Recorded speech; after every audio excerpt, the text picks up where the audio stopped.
Hello friends, hope you're well. TechManPat here. Today I am in my car because it has to be on theme. We're going to be talking about a dash cam and we're going to be fully reviewing it. This is the Nextbase 322GW and it is pretty darn good. So thank you very much for Nextbase for sending me this for review, and make sure you like the video if you did and subscribe if you want to see more. So let's get started with this review and let's roll the intro.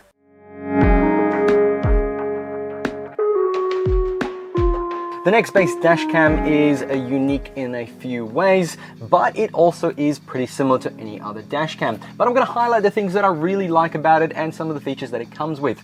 It has a 1080p 60 frame sensor and it is 140 degrees of the actual lens, which is really good. Obviously for a car, you're putting it in the front, it has to see a very wide range. The cool thing is about this lens is it also has a very interesting focal point. It doesn't see your dirty front windscreen, which is an absolute godsend because I can't remember the last time I decided to immaculately clean it to have a camera look through it. Which means that all the little specks won't be visible on your recordings as it focuses outwards and not on this, unlike something like a GoPro, which I have found to always do that. It's rather problematic.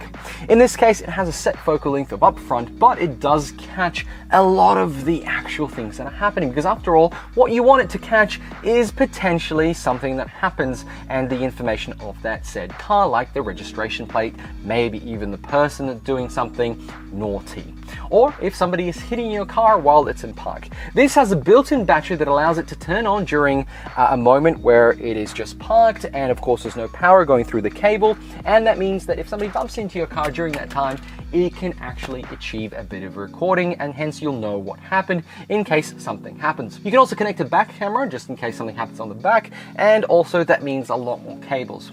So that's the one thing about obviously dash cams that are not built into the car. There are cables, and most cars, the bits and plastics around it can't hide a cable, so that's a little bit frustrating. I've had this hanging for about 2 weeks now. I haven't really bothered to go tuck it around. I just can't. The cable is a little bit too thick, and that means it's kind of weird looking, right? Some people don't like cables hanging around their car. Some people don't mind. Other people will just tuck it in. The cable is long enough to be tucked in, which is good. And of course, it does plug into your cigarette lighter or power adapter, whatever you might want to call it these days.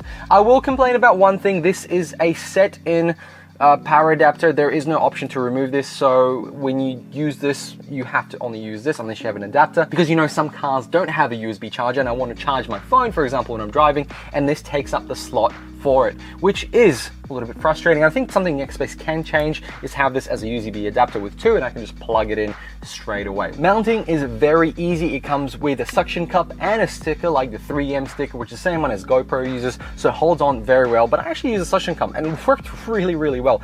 Very solid suction cup. The GPS unit is built into here, and then it connects to the dash cam through magnetic, so you can pull it on and off very easily without any trouble if you need to take it into the house. But let's talk about the features of this camera, the technical parts inside the house. Now, the Nextbase camera is very easy to set up. It's literally touch and go. You install it, put it on power, and off you go. It really doesn't require anything else than that. Make sure the memory card is obviously in there, and from then on in, it'll continuously record and you're done. But the features that make this a little bit better than all the other ones, even at this price of $279, and of course there is a link for Amazon where you can get it for $215, which is actually at the moment on sale, so that's cool, but I don't know how long that's gonna last. Well, the features that make this a little bit better are the digital parts, hence why we're back in the studio. This has the ability to connect to your app via Bluetooth and fast Wi-Fi, because you can transfer all your files through the app. So let's jump into the app and have a quick look. Jumping into the app, you are shown all the videos on the actual device, and this is a really good way to grab the one item that you need. You'll see a little red lock screen on the item that you pressed the button on the camera, which is a really easy way to find what you're looking for, especially when you just saw something. You just grab the camera in your hand and tap the button, really easy to reach if you remember, obviously. Otherwise, you've got a looped back video of basically the whole day or 2 or 3, depending on the size size of the memory card that you have. Do note, unless you've pressed the button and it is locked and protected, the camera will overwrite all the other video files on a continuous loop. So if you want to get a file off the camera, do it quickly, or make sure it is tagged as protected. Now, interestingly enough, I did select kilometers an hour, but for some reason the app was showing miles per hour. You can change that in the app. You obviously get telemetry with the headings and degrees, etc., and speed. The app is extremely fast. I was actually really surprised how responsive it is, especially to the video. You can grab it and swipe it around really fast, and it just works. If you've ever worked with video editing software, you will know that this is actually really impressive. And of course, it's really easy to connect. And once it is connected, make sure to update your firmware and you get the best out of it.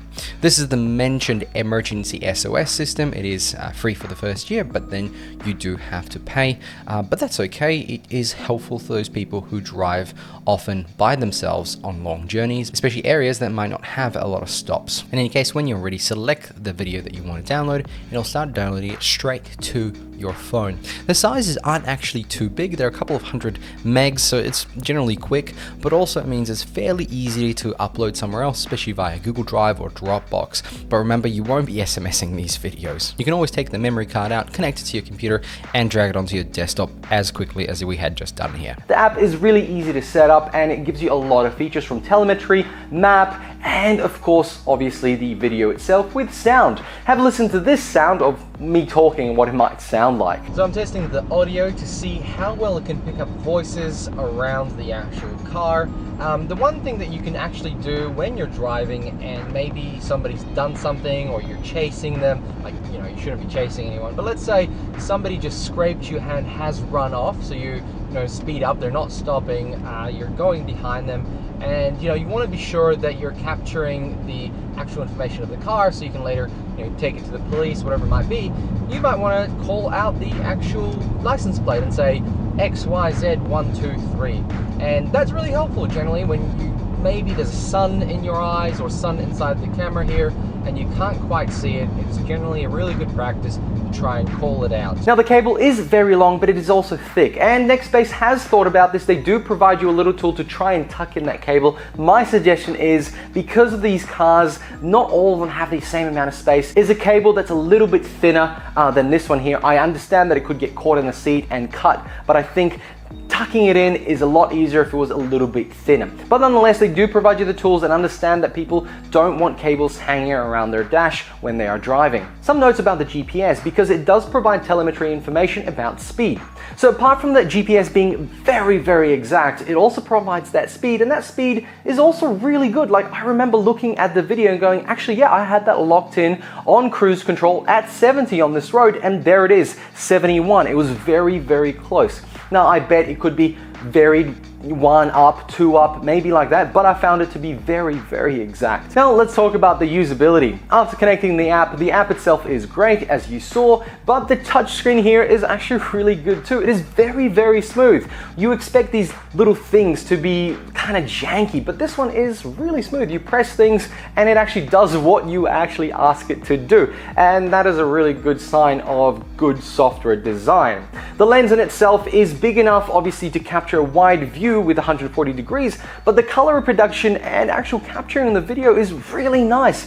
As you saw, the items in there as you drive, you can see everything and you can capture all the important information in case something happens. Now, I found one feature to be a little bit of a emotional roller coaster, and that is the SOS feature. First of all, this connects to your phone, so you can have a lot of information like medical information, or when a crash happens, it will actually call the emergency services in case the driver is unresponsive. But it is a subscription service, so the first year is free when you purchase this, and after that you do have to pay, which is the emotional downward roller coaster, because you do get 1 year free, but you still end up paying, and again, it's another subscription. But in this case, it is a safety thing, and potentially if you drive a lot, and if you're on the road as long as some people. So this subscription might be a really good option for you because it'll provide a peace of mind in case you drive by yourself. The device also has a mini HDMI out, but the adapter is not provided. But because most of the time back in the day you used to have to take out the memory card, go to your computer, get a bunch of adapters and try and download the videos, now with the phone you can just download it straight to your phone and send it off to people like Australian dashcam owners on YouTube, because that's exactly what you do with the videos from him. In any case, it allows you to put it onto a big screen and play it back, but there's really no point, so I don't see why it's valuable, but it's there for your use case if you require it. Let's discuss the video quality. As you can see, it looks pretty darn good for a camera in this price range. Obviously, to capture things like somebody's driver's license plates, you do have to be a little bit closer. What I've found is that when editing video, you can actually pause it at the right point because of that 60 Hertz refresh rate that you have. I compared it to a GoPro 10. This is obviously a $600 camera, and it is a bit different. Obviously, one specializes in visuals, the other one is all about survivability in a hot car on the dash. The GoPro does bring in a lot of beneficial things. The problem is it's just overheating all the time. My GoPro died twice on a 2-hour drive, and that is something the Nextbase just does. It survives the heat, unlike a GoPro. And obviously a battery life, you just don't draw enough battery for a GoPro to survive in the car unless you've got some special adapters, and in that case that is why dedicated dashcam is better. Is this worthwhile at $279 at $215 on Amazon at the moment?